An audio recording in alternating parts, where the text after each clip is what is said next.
اعوذ باللہ من الشیطان الرجیم بسم اللہ الرحمن الرحیم رب اشرح لی صدری ویسر لی امری واحلل عقدۃ من لسانی یفقہوا قولی اللہم صلی علی محمد وآل محمد وعجل فرج آل محمد۔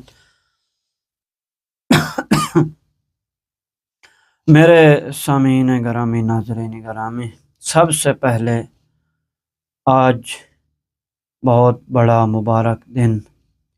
عید الاضحیٰ کا دن ہے۔ تمام اہل اسلام کو میری طرف سے عید مبارک ہو، اور میں خوش نصیب شخص ہوں کہ جس نے اہل بیت کی روایات کو تفسیر کے ساتھ بیان کر رہا، اور اول میں خود عمل کروں، پھر آپ لوگوں تک یہ پیغام قرآن الہی تفسیر برہان کی شکل میں آپ لوگوں تک پہنچا رہا ہوں۔ امید کرتا ہوں کہ آپ لوگ بھی اس قرآن کریم کی تفسیر کو پسند فرمائیں، اور اس سے اول میں خود نصیحت حاصل کروں گا، اس کے بعد آپ لوگ اس سے نصیحت حاصل کریں۔ تو میرے محترم سامعین، عظیم دن اور آج کی عظیم کہانی ان آیات میں جو بیان ہوئی ہے، یہ 67 سے لے کر 73 تک آیات ہیں، جن کا آج ہم نے انشاءاللہ جہاں تک ممکن ہوگا ہم اس کو بیان کریں گے۔ ان آیات میں گائے ذبح کرنے کا قصہ ہے جو بنی اسرائیل کے لیے واقع ہے۔ تو آئیں پہلے قرآن کی آیات پڑھتے ہیں، پھر اس کا ترجمہ، اور پھر اس کے ساتھ تفسیر بیان کریں گے یا روایات کے ضمن میں۔ وَإِذْ قَالَ مُوسَىٰ لِقَوْمِهِ إِنَّ اللَّهَ يَأْمُرُكُمْ أَن تَذْبَحُوا بَقَرَةً قَالُوا أَتَتَّخِذُنَا هُزُوًا قَالَ أَعُوذُ بِاللَّهِ أَنْ أَكُونَ مِنَ الْجَاهِلِينَ قَالُوا ادْعُ لَنَا رَبَّكَ يُبَيِّن لَّنَا مَا هِيَ قَالَ إِنَّهُ يَقُولُ إِنَّهَا بَقَرَةٌ لَّا فَارِضٌ وَلَا بِكْرٌ عَنْوَانٌ بَيْنَ ذَلِكَ فَافْعَلُوا مَا تُؤْمَرُونَ قَالُوا ادْعُ لَنَا رَبَّكَ يُبَيِّن لَّنَا مَا لَوْنُهَا قَالَ إِنَّهُ يَقُولُ إِنَّهَا بَقَرَةٌ صَفْرَاءُ فَاقِعٌ لَوْنُهَا تَسُرُّ النَّاظِرِينَ قَالُوا ادْعُ لَنَا رَبَّكَ يُبَيِّن لَّنَا مَا هِيَ إِنَّ الْبَقَرَةَ تشابه علينا وإنا إن شاء الله لمهتدون قال إنه يقول إنها بقرة لا ذلول تثير الأرض ولا تسقي الحرث مسلمة لا شية فيها قالوا الآن جئت بالحق فذبحوها وما كانوا يفعلون وَإِذْ قُلْتُمْ نَفْسًا فَادَّارَأْتُمْ فِيهَا وَاللَّهُ مُخْرِجٌ مَا كُنْتُمْ تَكْتُمُونَ فَقُلْنَا اضْرِب بِّعَصَاكَ الْحَجَرَ فَقُلْنَا اضْرِبُوهُ بِبَعْضِهَا كَذَلِكَ يُحْيِي اللَّهُ الْمَوْتَ وَيُرِيكُمْ آيَاتِهِ لَعَلَّكُمْ تَعْقِلُونَ۔ اب ہم ترجمے کی طرف چلتے ہیں، اور یاد کرو اس وقت کو جب موسیٰ علیہ السلام نے اپنی قوم سے کہا کہ بے شک اللہ نے تمہیں گائے ذبح کرنے کا حکم دیا۔ یہ سن کر ان لوگوں نے کہا کہ کیا تم ہم سے مذاق کر رہے ہو؟ موسیٰ علیہ السلام نے کہا کہ میں خدا سے پناہ مانگتا ہوں کہ میں جاہلوں میں سے ہو جاؤں۔ انہوں نے کہا کہ تم اپنے رب سے دعا کرو کہ وہ گائے کیسی ہو۔ موسیٰ نے کہا کہ بے شک اللہ کہہ رہا ہے کہ وہ گائے نہ تو بوڑھی اور نہ ہی بچہ ہو اور درمیانی عمر کی ہو اور جو تمہیں حکم دیا جا رہا ہے اس پر عمل کرو۔ پھر انہوں نے کہا تم اپنے رب سے دعا کرو کہ وہ ہمیں بتائے کہ اس کا رنگ کیسا ہو۔ موسیٰ علیہ السلام نے کہا کہ بے شک اللہ فرما رہا ہے کہ وہ زرد رنگ کی گائے ہو اور اس کا رنگ خوب گہرا جو دیکھنے والوں کو خوش کر دے۔ انہوں نے کہا کہ آپ علیہ السلام اپنے رب سے دعا کریں کہ وہ گائے کیسی ہو، کیونکہ ایسی تو بہت سی گائیں ہیں، اور اگر خدا نے چاہا تو ہم اس کا پتہ چلا لیں گے۔ موسیٰ علیہ السلام نے کہا بے شک اللہ فرما رہا ہے کہ وہ گائے سیدھائی ہو نہ وہ سیدھائی نہ ہو، وہ نہ تو اہل جتتی ہو اور نہ ہی کھیتی کو پانی پلاتی ہو، اور ایسی صاف ستھری ہو کہ اس میں کوئی داغ دھبا نہ ہو۔ ان لوگوں نے کہا اب آپ علیہ السلام نے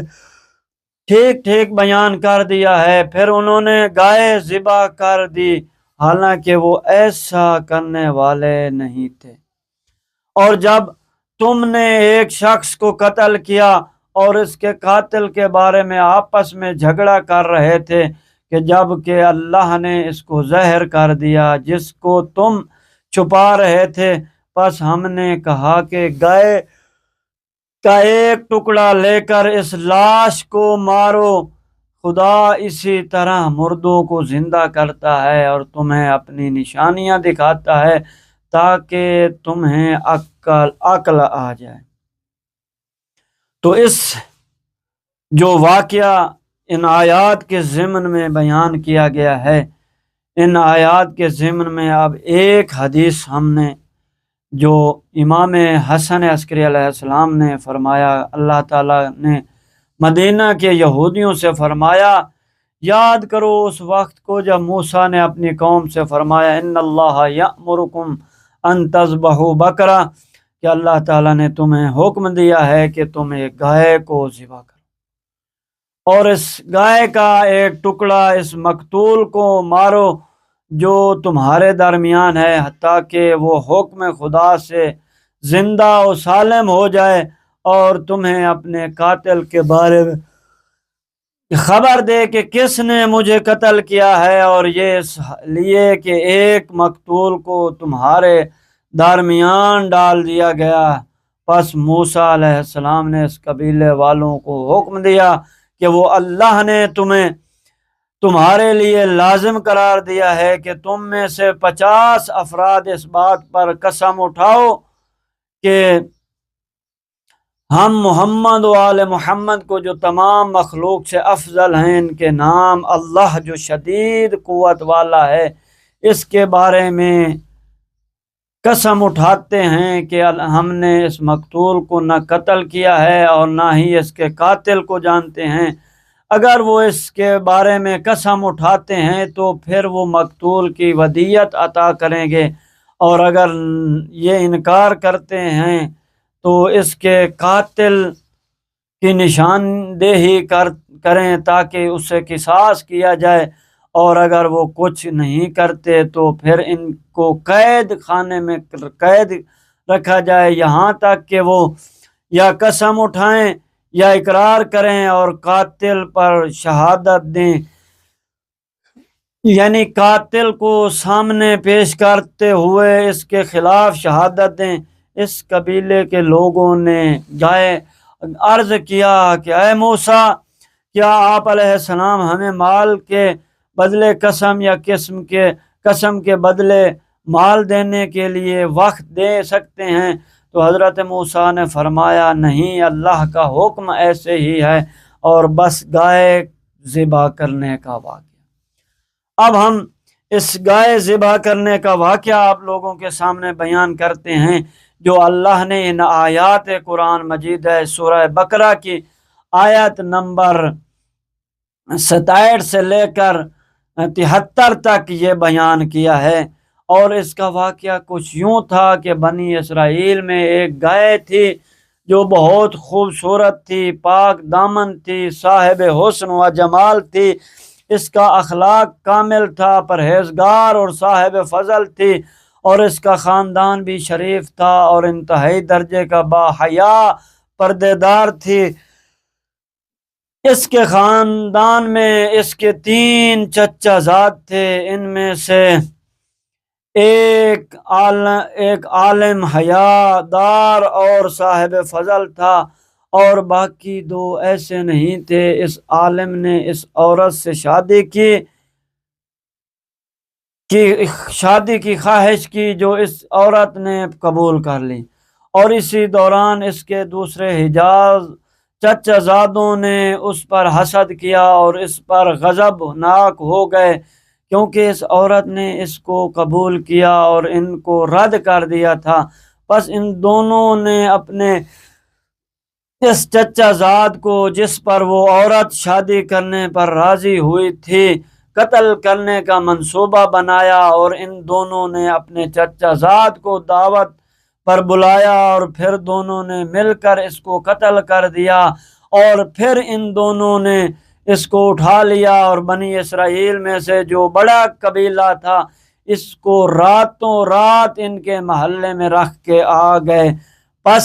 جب صبح ہوئی تو اس عالم شخص کو اس قبیلے کے محلے میں مقتول پایا گیا، اور اس کی شناخت بھی ہو گئی کہ فلاں ابن فلاں ہے، تو اس کی وہی دونوں کزن جو حقیقت میں اس کے قاتل تھے وہ اسے آئے اور رونا پیٹنا شروع کر دیا، اور اپنے گریبان چاک کر لیے اور اپنے سروں پر خاک ڈالنے لگے، اور لوگوں سے اس قبیلے کے خلاف مدد طلب کرنا شروع ہو گئے کہ ہمارے چچا زاد کو ان لوگوں نے قتل کر دیا، ہماری مدد کرو۔ پس وہ سب لوگوں کو لے کر حضرت موسیٰ علیہ السلام کی خدمت میں حاضر ہوئے، اور حضرت موسیٰ نے ان سے اس قتل کے بارے میں سوال کیا، اور وہ قبیلے والے اس سے مکر گئے اور انہوں نے اس کا انکار کر دیا، ہم نے اس کو مارا ہے اور نہ ہی اس کے قاتل کو جانتے ہیں۔ حضرت موسیٰ علیہ السلام نے اللہ کا حکم اس بندے پر ہو گیا جس نے یہ قتل کیا ہے، اور یہ بہت بڑا حادثہ ہے اور تم اس کو جانتے نہیں ہو، پس تم سب اس کے ملزم ہو، لہذا تم قتل نہ کرنے پر قسم اٹھاؤ کہ ہم نے قتل نہیں کیا اور اس کی دیت بھی دو۔ تو ان لوگوں نے عرض کیا کہ اے موسیٰ، ہماری قسموں کا کیا فائدہ جبکہ وہ ہمیں غرامت و ودیت سے نہیں بچائیں گی، اور ہمارے غرامت و دیت کا کیا فائدہ جب ہم قسموں سے نہیں بچ سکتے۔ آپ علیہ السلام نے فرمایا تمام نفع و فائدہ اطاعت خدا میں ہے اور اس کے حکم کو بجا لانے میں ہے، اور جس سے اس نے روکا ہے اس سے رکنے میں ہے۔ انہوں نے عرض کیا اے نبی خدا غرامت ثقل ہے جب ہمارے کوئی قصور نہیں ہے، اور قسم غلیظ ہے جبکہ ہماری گردنوں پر کوئی حق نہیں ہے۔ اگر اللہ تعالی ہمیں اس کے قاتل کی شناخت کروا دے تو اس کی مدد ہمارے لیے کافی ہوگی۔ پس آپ علیہ السلام نے اپنے رب سے دعا کریں کہ وہ اس کے قاتل کو معین کر دے تاکہ وہ جس سزا کا حقدار ہے اسے سزا دی جائے، اور عقلاء کے لیے یہ معاملہ واضح اور روشن ہو جائے۔ حضرت موسیٰ علیہ السلام نے فرمایا تحقیق اللہ نے واضح اور روشن کر دیا ہے کہ اس پر میں کیا حکم کروں، اور مجھے حق نہیں ہے کہ میں ایسا حکم کروں جو اس نے نہیں کیا، اور جو اس نے حکم دیا ہے اس پر میں اعتراض کروں، کیا تم لوگوں نے دیکھا کہ تحقیق اس نے ہفتے کے دن میں شکار کو حرام کیا اور اونٹ کے گوشت کو حرام کیا، تو ہمارے لیے ممکن ہی نہیں تھا کہ کوئی اپنی طرف سے ایسا حکم کرے جو اللہ نے ہمارے اوپر نازل نہیں کیا، بلکہ ہمارے لیے واجب ہے کہ ہم اس کے حکم کے سامنے سر تسلیم خم کریں اور اس کو اپنے لیے لازمہ قرار دیں جو اس نے ہمارے لیے لازمہ قرار دیا ہے، اور یہ لوگ چاہتے ہیں کہ ان کے خلاف وہ حکم کیا جائے جس کا حکم اس نے ایسے ہی واقع میں ان لوگوں کے علاوہ دوسرے لوگوں پر کیا تھا۔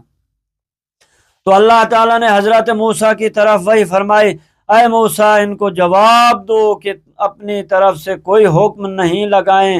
بلکہ مجھ سے سوال کریں کہ میں ان کے لیے اس مقتول کے قاتل کو معین کروں تاکہ وہ قتل ہو جائے اور اس کے علاوہ دوسرا اس تہمت سے اور غرامت سے بچ جائے۔ پس میں چاہتا ہوں کہ جو یہ چاہتے ہیں ان کی خواہش کا جواب دیتا ہوئے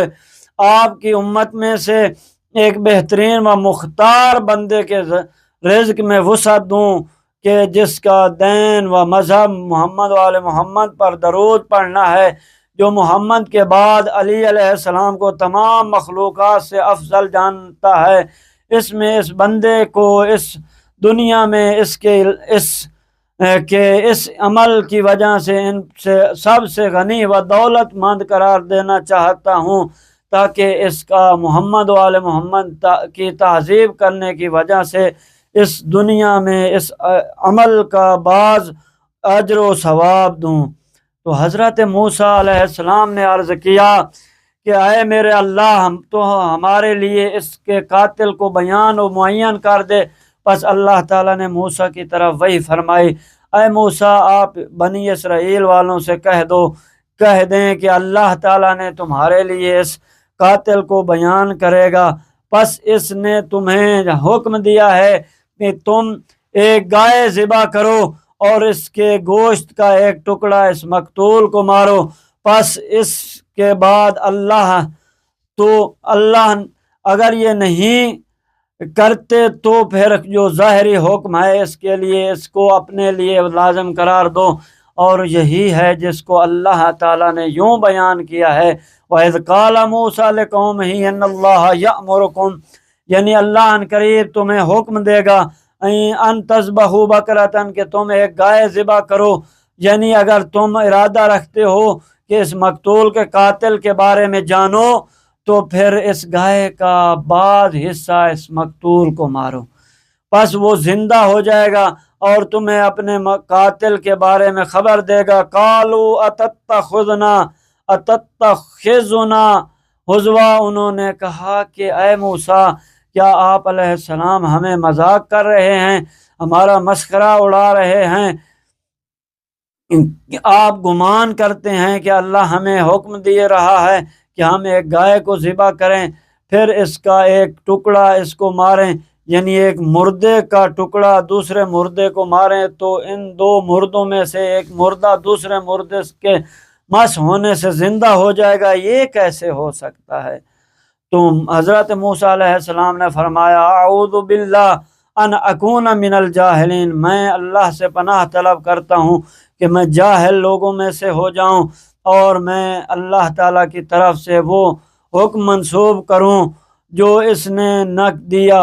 ہو اور میں جاہلوں میں سے بن جاؤں، اور میں نے جو دیکھا وہ مشاہدہ کیا ہے اس پر اللہ کے حکم کو قیاس کرو، اور جو اس نے حکم دیا ہے اس کو رد کرو اور اللہ کے قول کو رد کرو۔ پھر فرمایا کیا مرد کا پانی نطفہ اور عورت کا پانی کیا دونوں مردہ نہیں ہوتے؟ اور اللہ نے ان دونوں مردوں کو ملایا اور پھر اللہ نے دونوں مردوں کے ملاپ سے ایک زندہ و سلامت بشر پیدا نہیں کیا؟ کیا ایسا نہیں کہ تمہارے بیچ جو تم زمین میں ڈالتے ہو پھر وہ اس میں پھوٹ جاتا ہے اور بدبودار ہوتا ہے اور یہ مردہ ہے اور پھر اس مردے سے خوبصورت پودا نکلتا ہے اور یہ لمبے لمبے اور خوش نما درخت اس سے بن جاتے ہیں۔ پس حضرت موسیٰ علیہ السلام نے ان کو مغلوب کر دیا۔ پھر انہوں نے کہا کہ اے موسیٰ ادعو لنا ربک یبین لنا ما ہی، اے موسیٰ آپ علیہ السلام اپنے رب سے سوال کریں کہ ہمارے لیے بیان کرے کہ وہ گائے کیسی ہونی چاہیے، یعنی اس کے اوصاف ہمارے لیے بیان کرے تاکہ ہم اس گائے سے واقف ہو جائیں۔ لہٰذا آپ علیہ السلام نے اپنے رب سے سوال کیا، قال انہ یقول انہا بقرۃ لا فارض، پس اللہ نے فرمایا کہ وہ گائے فارض نہ ہو، یعنی بوڑھی نہ ہو، ولا بیکرا، اور نہ ہی وہ باکرا ہو، یعنی بچی بھی نہ ہو، انوان ہو یعنی درمیانی ہو، یعنی فارض اور باکر کے درمیان والی ہونی چاہیے۔ فَافْعَلُوا مَا تُؤْمَرُونَ، پس جو تمہیں حکم دیا گیا ہے اس کو انجام دو، یعنی جب تمہیں حکم کر دیا گیا ہے تو اس کو انجام دو۔ قَالُوا ادْعُ لَنَا رَبَّكَ يُبَيِّن لَنَا مَا لَوْنُهَا، انہوں نے کہا اے موسیٰ آپ اپنے رب کو پکاریں تاکہ ہمارے لیے بیان کرے کہ اس گائے کا رنگ کیسا ہونا چاہیے، وہ گائے کہ جس کے ذبح کرنے کا وہ ہمیں حکم دینا چاہتا ہے، اس کا رنگ کیسا ہونا چاہیے۔ اللہ تعالیٰ نے اس سوال کے جواب میں فرمایا انہا بقرۃ صفراء فاقع لونہا، تحقیق وہ گائے گہرے اور زرد رنگ کی ہو، یعنی اس کا رنگ خوبصورت زرد رنگ ہو، اس میں کوئی نقص نہ ہو، نہ ہی ایسا سرزد ہو، نہ ہی سفیدی کی طرف مائل ہو، اور ایسا بھی نہ ہو جو سیاہی کی طرح مائل ہو، ایسا گہرا ہو کہ تسر الناظرین، دیکھنے والے کو خوش کرے، وہ گائے خوب صورت ہو اور اس کا حسن اور چمک دیکھنے والوں کو خوش کر دے۔ پھر انہوں نے کہا کہ قالوا ادْعُ لَنَا رَبَّكَ يُبَيِّن لَنَا مَا ہِیَ، انہوں نے کہا کہ آپ اپنے رب کو پکاریں اور ہمارے لیے بیان کریں کہ وہ کیسی ہو، یعنی اس کے علاوہ اور بھی اوصاف بیان کریں۔ تو پھر اللہ نے انشاءاللہ یہاں سے کل پڑھیں گے، اور کیونکہ یہ جو قصہ ہے یہ بہت طولانی ہے، تو انشاءاللہ یہاں سے پھر خدا نے چاہا تو کل بیان کریں گے۔ والسلام ورحمۃ اللہ وبرکاتہ۔ اللہم صلی علی محمد و آل محمد وعجل فرجہ۔